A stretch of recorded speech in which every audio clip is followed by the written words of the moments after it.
Guarantee guarantee guarantee. ಇದು guarantee news. ಸುದ್ದಿ ಖಚಿತ, ನ್ಯಾಯ ನಿಶ್ಚಿತ.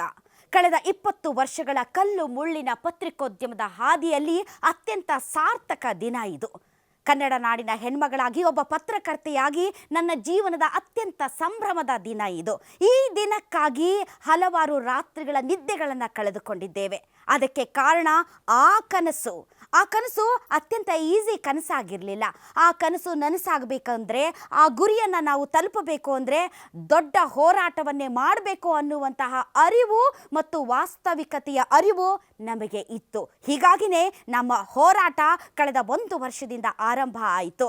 ಈ ಹೋರಾಟದ ಹಾದಿಯಲ್ಲಿ ನಮ್ಮನ್ನು ನಂಬದೇ ಇರೋರೇ ಜಾಸ್ತಿ, ನಮ್ಮನ್ನು ಅವಮಾನಿಸಿದವರೇ ಜಾಸ್ತಿ, ನಮ್ಮನ್ನು ಅನುಮಾನಿಸಿದವರೇ ಜಾಸ್ತಿ.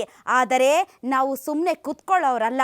ನಮಗೆ ಛಲ ಜಾಸ್ತಿ, ನಮಗೆ ಹಠ ಜಾಸ್ತಿ, ನಮಗೆ ಮುನ್ನುಗ್ಗುವಂತಹ ಎದೆಗಾರಿಕೆ ಜಾಸ್ತಿ. ಹಾಗಾಗಿ ನಾವು ಮುನ್ನುಗ್ಗಿದ್ದೆವು. ನಮ್ಮ ಹಿಂದೆ ಇದ್ದಂತಹ ಏಕೈಕ ಶಕ್ತಿ ಅದು ನೀವು. ಹೌದು, ಕನ್ನಡ ನಾಡಿನ ಜನತೆ ನಮ್ಮನ್ನು ಕೈ ಬಿಡಲ್ಲ ಅನ್ನುವಂತಹ ಪ್ರೇರಣಾ ಶಕ್ತಿ ಇವತ್ತು ನಿಮ್ಮ ಮುಂದೆ ಬಂದು ನಿಲ್ಲುವಂತೆ ಮಾಡಿದೆ. ಹೌದು, ಒಂದು ಪ್ರಯತ್ನ ಯಾವ ರೀತಿಯ ವಿರಾಟ ದರ್ಶನ ಮಾಡುತ್ತೆ ಅನ್ನೋದಕ್ಕೆ ಈ ಗ್ಯಾರಂಟಿ ನ್ಯೂಸೇ ಸಾಕ್ಷಿ. ನಾವು ನಿಮ್ಮ ಮುಂದೆ ಬಂದು ನಿಂತಿದ್ದೇವೆ, ಗ್ಯಾರಂಟಿ. ನಿಮ್ಮ ಜೊತೆ ಇರ್ತೀವಿ, ಗ್ಯಾರಂಟಿ.